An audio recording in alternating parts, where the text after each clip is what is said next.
हमारे जम्मू कश्मीर में अगर कोई ट्वीट करता है, कोई जर्नलिस्ट बात करता है, कोई सच बोलता है तो उसको जेल में डालते हैं, उसको यूएपीए लगाते हैं। तो वहाँ नुपुर शर्मा ने इतनी बड़ी गलत और खतरनाक गलत बात कह दी, तो अभी तक उसके खिलाफ एक्शन नहीं हो रहा है, जबकि पूरे मुल्क में दंगे हो रहे हैं। महबूबा मुफ्ती का भाजपा पर हमला, कहा बीजेपी ने अल्पसंख्यकों को अलग अलग कर दिया।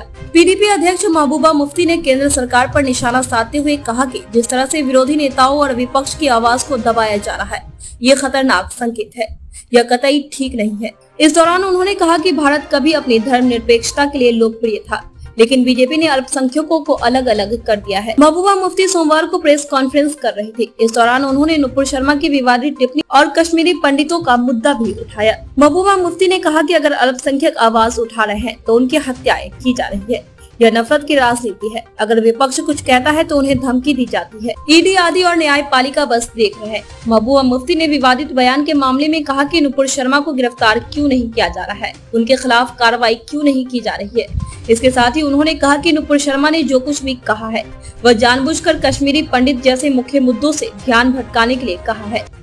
प्रेस कॉन्फ्रेंस में महबूब मुफ्ती ने आरोप लगाते हुए कहा कि ईडी जैसी सरकारी एजेंसियां सरकारी गठजोड़ से काम कर रही है। उन्होंने कहा कि न्यायपालिका को इस मामले में हस्तक्षेप करना चाहिए, लेकिन मुझे लगता है कि वे भी कहीं न कहीं डरे हुए हैं। ये अच्छे संकेत नहीं है।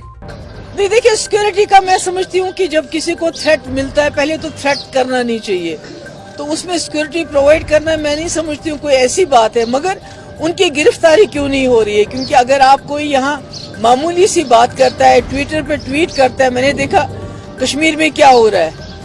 हमारे जम्मू कश्मीर में अगर कोई ट्वीट करता है, कोई जर्नलिस्ट बात करता है, कोई सच बोलता है तो उसको जेल में डालते हैं, उसको यूएपीए लगाते हैं। तो वहाँ नुपुर शर्मा ने इतनी बड़ी गलत और खतरनाक गलत बात कह दी, तो अभी तक उसके खिलाफ एक्शन नहीं हो रहा है, जबकि पूरे मुल्क में दंगे हो रहे हैं। उसके खिलाफ एक्शन नहीं हो रहा। और साथ में मुझे लगता है कि जो नुपुर शर्मा ने बात की, वो उसने ऐसे वैसे बात नहीं की, वो बात जानबूझ के की गई ताकि जो उस वक्त कश्मीरी पंडितों की मुसीबत की बात चल रही थी, उनके हलाकतों की बात चल रही थी, जिसमें बीजेपी पूरी तरह से फेल हो गई थी, उससे अटेंशन हटाने के लिए और मुसलमानों को प्रोवोक करने के लिए, ताकि मुसलमान प्रोवोक हो और इनको मौका मिले मुसलमानों के घर उजाड़ने का, उनको जेलों में डालने का, उनपे गोलियां मारने का और उनको हर हिसाब से तंग करने का मौका है। ये नुपुर शर्मा की बात कोई ऐसे वैसे नहीं कही उसने।